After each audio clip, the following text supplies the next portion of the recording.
This site was formerly mothballed. Aggregate Industries wanted to reopen the site, and they came to us and asked us if we would be prepared to own and operate the conveyors on a cost per tonne basis. MES agreed to that. My name is Paul Anderson and I'm the Managing Director of MES International.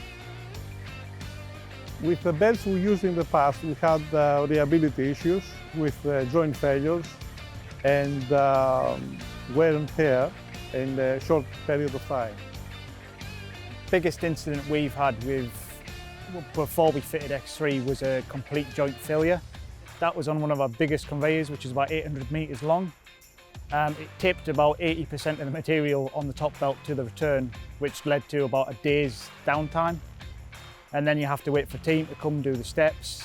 It was just a nightmare. But now we've fitted X3, we haven't had any of those problems since.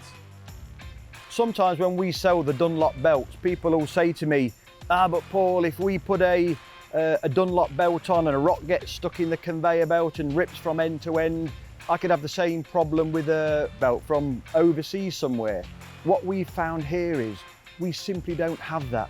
We've got a quality belt, we don't have the rips, we don't have the tears. I say it's a little bit like buying a BMW car. If you buy something that's a superior product, the guys tend to want to look after it.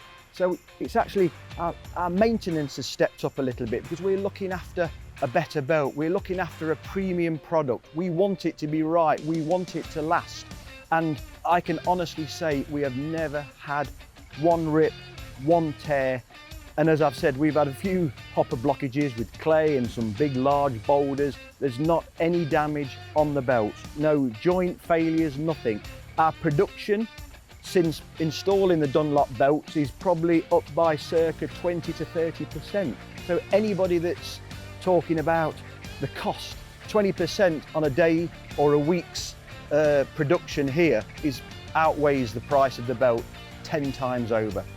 We will, when them belts come off, we will use them again on our future contracts.